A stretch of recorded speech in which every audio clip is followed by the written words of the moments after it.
At the beginning of the 21st century, a third world war breaks out and devastates the world. The remaining survivors found Libya, a city where a totalitarian government known as the Tetragrammaton Council makes all citizens take daily injections of prosium-2, which suppresses emotion and encourages obedience. Anything that may stimulate emotions like art and pets has been banned, and those criminals that do consume those things are called sense offenders. If they get caught, they're put to death because the council claims those who feel are the cause of all wars. To make sure that everyone follows these laws, the council formed a group of well-trained warriors known as clerics, who fight using the martial art of gun kata. Outside the city, there is an abandoned area called the Nether where most of the illegal activity happens. Currently, clerics John and Errol together with their special team are conducting a raid to deal with the latest group of rebels from a group known as the Underground. The team discovers that a bunch of rebels are barricading themselves inside a building, so while they engage in a gunfight outside, John goes inside first with guns in both his hands. He breaks down the door and just waits there in the darkness, letting the rebels fire and not getting hurt even once. Once the fire stops, John uses his gun to shoot all the rebels, using the gun kata technique which uses geometry and psychology to choose where to strike with hit with precision and allows him to be out of the line of fire. Once everyone is dead, they search the building for illegal material, and when they break the floorboards, they discover a huge collection of art that includes the Mona Lisa.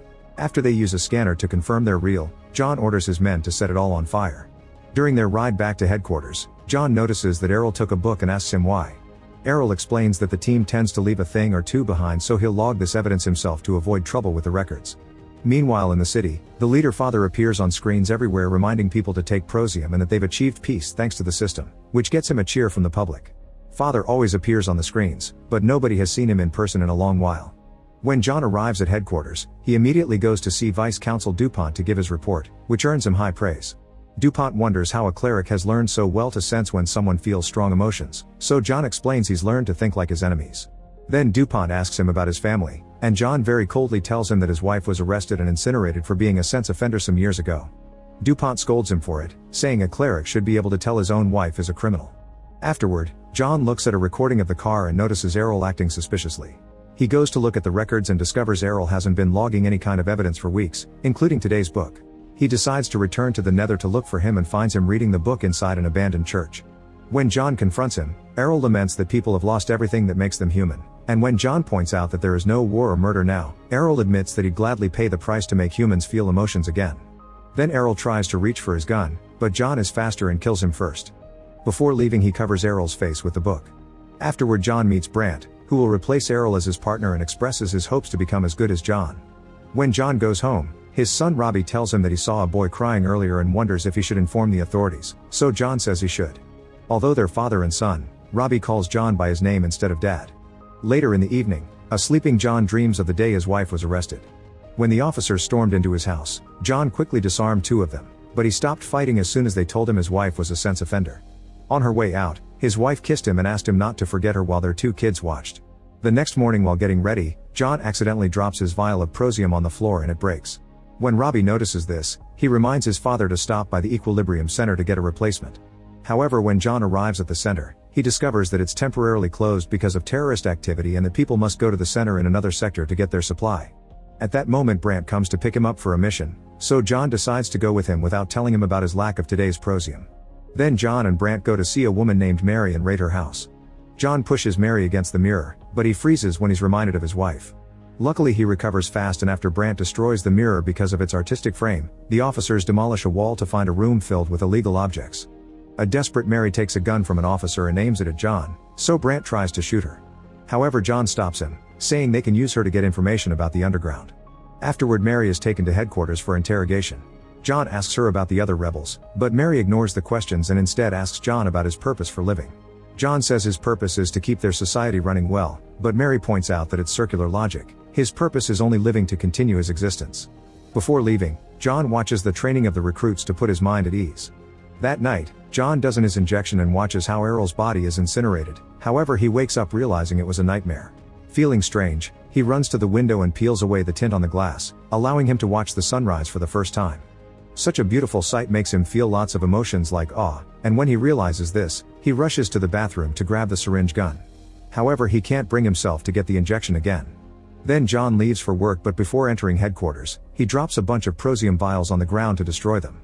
He also takes off his glove and brushes his hand against another person's just to know how it feels. In the office, he notices all desks are exactly the same and starts rearranging his things. Brant sees this and asks him what's going on, but John tells him that he's just optimizing his space. Their next mission is to go after some sense offenders in the Nether. As they raid the place, the officers get stuck in a vicious gunfight against the rebels. A man tries to attack John, so Brant shoots the guy. When John catches the guy, he accidentally stares into his eyes and sees the life leave the body. Upset by the things he's noticing now, he immediately drops the body, only to feel worse when he notices the blood on his hands. While the officers kill all the rebels, John discovers a secret room filled with illegal things and decides to take a closer look. He finds a vinyl record of Beethoven's Ninth Symphony and plays it while looking at a snow globe, but as soon as he hears the music, he's so moved that he drops the globe and starts to cry. Afterward, the team burns down everything and Brant notices John is keeping a book. Remembering Errol, John just says he'll log it himself. Suddenly an officer announces they've found some animals, which turn out to be puppies. None of them understand why someone would keep animals in the house and even wonder if the rebels ate them. Brant orders the officers to kill all the dogs and John tries to object, but he can't think of a good reason, so he has to second the order. As the team shoots every dog with no mercy, one of the puppies manages to escape and runs to John, who picks it up and is shocked to have his face licked. An officer tries to take it back to finish the job, but John takes it away, saying it should be tested for diseases. Sometime later, John has a meeting with DuPont and argues against the murder of rebels, pointing out that they should be arrested and interrogated instead as the law says. However, DuPont informs him that Father has released a mandate ordering officers to exterminate all rebels on sight. Afterward, John watches Mary for a while and decides to ask for the box with her belongings. Among other things, he finds a ribbon, and after smelling it, he decides to secretly keep it. In the evening, he goes to the Nether, unaware that Brant is following him. Once there, John tries to release the dog, but since it won't stop following him, he puts it back in the trunk.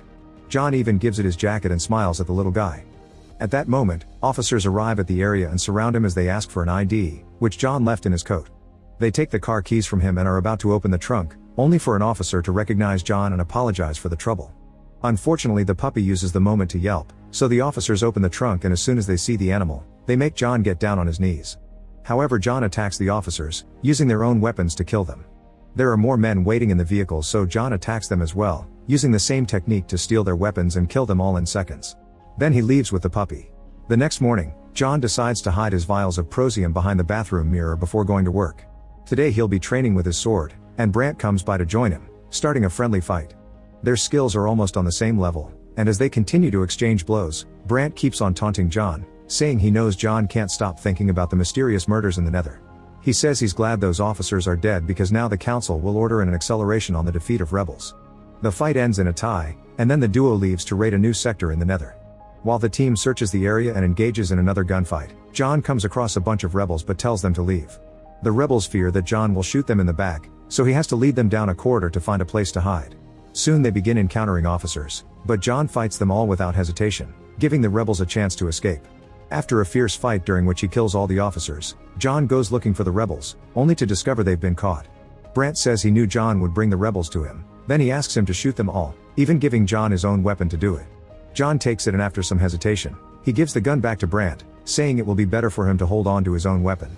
Then Brant orders the officers to kill all the rebels, so John leaves the room to be able to keep up a cold face. Sometime later, John visits DuPont to tell him that he's ready to become Father's instrument against the resistance, so DuPont gives him the mission to destroy the underground.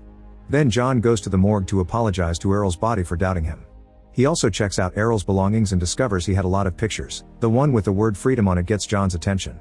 He rushes to see Mary to ask her about Errol, and when she denies knowing him, John reveals the picture, which shows Mary and Errol had been together. Since Mary still won't talk, John tells her he killed Errol, causing Mary to grab a pen and jump on him to stab him. John blocks the attack before pinning her down and gently touching her face, being affected by her face because he's reminded of his wife. After looking more at the picture and the word written on it, John remembers a place called Freedom Reading Room where a teacher reads the manifesto to young men. John visits the place and kicks all the students out before threatening the teacher until he learns that Errol came often here to meet with a man named Jurgen. Getting an idea, John breaks down the shelves by throwing the teacher against them and comes across Jurgen, who says the rebels have been watching John. Afterward, Jurgen takes John to the underground, where rebels are keeping a secret life filled with beautiful objects. John is put on a polygraph to make sure he's feeling emotions, and as soon as Jurgen mentions Mary, the polygraph machine goes crazy. Jurgen admits he knows John has Mary's ribbon and tells him his feelings will only be satisfied if he allows himself to fall for her, but John points out that Mary will be incinerated the next day. Then John wonders what he can do for the resistance, so Jurgen asks him to kill Father. As soon as John leaves the underground, he's surrounded by guards and taken to DuPont, who says he heard rumors of a cleric who stopped taking prosium. Then he asks John what he's been doing lately, to which John answers he's been attempting to contact the rebels and promises to double his efforts. Later when he gets home, John leaves another vial inside the mirror and watches his children sleep. Curious, he grabs his son's syringe box, only for Robbie to wake up and ask him what he's doing. John explains that he's only making sure that Robbie has been taking his daily dose. Then Robbie goes back to sleep, but he shocks John by calling him Dad. The next day, John goes to see Mary and she finally realizes he hasn't been taking his injections. She can tell that John is feeling lost and confused, so she touches his hand to offer some comfort. Afterward, John meets with Jurgen to explain that killing father is impossible because nobody has been allowed to see him in years. However, Jurgen says that John is trained for this and promises that if John gets father, the rebels will be ready to destroy all the Prosium labs around the city. Once everyone is feeling again, then human nature will win their fight. John agrees to try, and before he leaves, Jurgen warns him not to watch Mary's execution because it'll only make it harder for John. When John returns to the office, he ends up seeing the preparation for the execution on the screens, and this inspires him to look for the footage of his own wife's death. John feels awful when he sees himself on the video, not having a single reaction over the fact his wife was being burned alive. Wanting to make up for his mistake, John runs to the incineration room to save Mary. Unfortunately, by the time he gets there, Mary is already inside the chamber and the machine turbines have already been started. They can't be opened now because if they are, the turbines will cause an explosion on the streets. John tries his best to hold back his tears as Mary dies, but eventually he can't take it anymore and runs outside to have a breakdown. At that moment, Brandt arrests him, and after beating him up in front of everyone, he takes him to DuPont. Brandt says that John has been involved with Mary and that he was the one who killed the officers in the Nether. However, John reminds DuPont about his mission to expose the traitor among the clerics and claims that Brandt is the man they're looking for. DuPont proceeds to check the gun that killed the officers, and it appears to be Brandt's weapon. Confused, Brandt looks at the gun he's carrying and discovers it's John's because he switched them the other night. To cover this up, John tells DuPont that Brandt took his firearm when he arrested him. DuPont orders the men to take Brandt away for judgment, but he also informs John that the law still requires for a team to search his house. John pretends to be fine with this and comments that he's disappointed that he hasn't still met father despite being an instrument for the destruction of the underground. Afterward, John runs back home to take the hidden vials, but when he moves the mirror he finds the space empty. At that moment, Robbie reveals he took the vials before the officers could find them to protect his dad, and confesses he and his sister have stopped taking their injections since their mother's death.